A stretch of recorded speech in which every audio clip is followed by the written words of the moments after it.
Signal di tayo.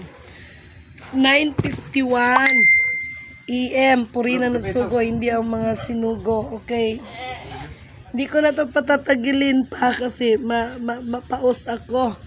Okay, mga mahal kong kapatid, I just want to clarify. Okay, I just want to clarify yung di-share ko kaganina. Gusto kong liliwanagin sa inyo, nakakatanggap kasi ako ng message. Gusto kong liliwanagin, wala po akong binibintang insurance. Okay? Ang ibig kong sabihin po doon sa sinabi ko, kayong may mga foundation na itinayo na may kinalaman sa mga heritage account, gold bullion certificate, kayong mga organisasyon, no? Pwede po kayo mag-process tungkol sa insurance. I-claim ninyo yung insurance ninyo. Kasi po bukas po ang budget.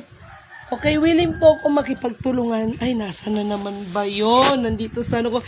Pinakita ko na sa mga kasama ko dito, yung regarding sa ano.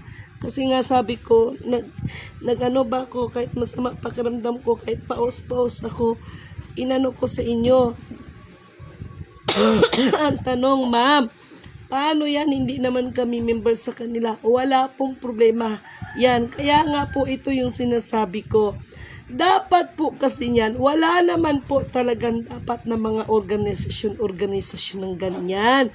No? Kasi ang nakalagay po sa programa, lahat po ng mga Pilipino ay mga beneficiaries. Tutulungan nga natin yung iba nating mga kapatid ng ibang banyaga. Tayo pa kaya. Kung tutusin, wala naman po talagang dapat mga ganyan na ID. O ngayon, quantum financial system, nag-ano kayo? Nag-implement kayo kahapon, sabi nyo kahapon. Pero wala akong problema sa akin. No? Ako lang naman ay, hindi ko pinagpilitan ang sarili ko sa inyo, pero kung gusto nyo na abutin pa tayo ng katakot-takot na may mangyari sa planeta ng mga tao, di bahala kayo. Ako, ready na ako. Katulad ngayon, grabing ubo ko, grabing ano ko. So, ang asawa ko, mabuti ng asawa ko, basta magsakit ako, di na siya makatulog. Dili yan makatulog, wala rin tulog yan. Kaya ang unan ko, tatlo. Pero, ngayon ko lang naranasan ito, dahil siguro sa sobrang pagod talaga. No? Mayroong,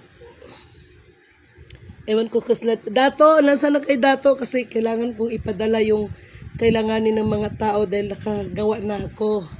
Okay, so, itong akin, siyempre physically, sa sobrang pagod, no? Sa spiritual, wala tayong problema. Sa sobrang pagod lang talaga. Wala po kong binibintang insurance, okay? Ang ibig ko pong sabihin, kayong mga gumagalaw ng mga parilis-rilis dyan para marilisan kayo, galawin nyo muna ang mga insurance ninyo para marilisan kayo. Kasi open po ngayon ang budget sa mga insurance. Kung meron kang 1,000 USD for insurance doon sa sa accounts ninyo, 500,000 USD insurance. Malaking bagay din po 'yon para po kung magkaroon ng mga problema, may maitulong kayo sa kapwa ninyo. Kaya po sa mga bangko, mayroon tayong PTIC, Philippines Deposit Insurance Corporation. Tama ba? Incorporated. Tama ba yun? And then FDIC, para po yan sa may mga current na may mga account. Open po ang budget ngayon para sa mga insurance. Kaya, yun pong ibig ko sabihin. Hindi po sa nagbebenta ko ng insurance. Mag-antabayanan kayo dahil ako, siguro sa ininom kong mga gamot, hindi mo maiwasan na parang antok ka.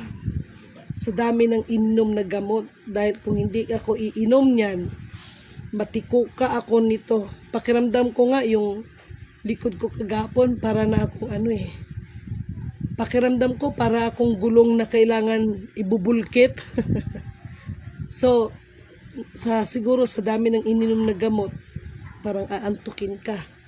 No? Kasi sa sobrang sa trabaho ba, kailangan talaga. Pero sa spiritual, wala tayong problema. Hindi naman kasi po pwedeng sasabihin na, ano ka pala. Basta pag ang katawang lupa na ang bumigay, yan, apektado talaga yun. So, yun lang ko sa inyo kasi gusto ko lang munang matulog dahil magdamag na parang wala akong halos tulog dahil nga sa ano na yan. Okay, so, wala akong insurance na binibenta ha. Wala akong insurance. Ayan yung update ako. Wala, dili mo reflect sa imo sa kuha lang mo reflect yung ng insurance no. Pinakita ko kasi sa mga kasama ko yung mga accounts ninyo, mga heritage account, mga gold bullion certificate ninyo, meron pong insurance yan. Open po ang budget ng insurance. Handa po ako makipagtulungan sa inyo but so far, I need to take the rest and gusto ko lang munang matulog. This is the first time siguro sa dami ng ininom ng gamot ko. Aantukin ka. Okay? So, ganun lang po. And have a blessed divine hope po. Sino yan? Okay? Asa ba ista?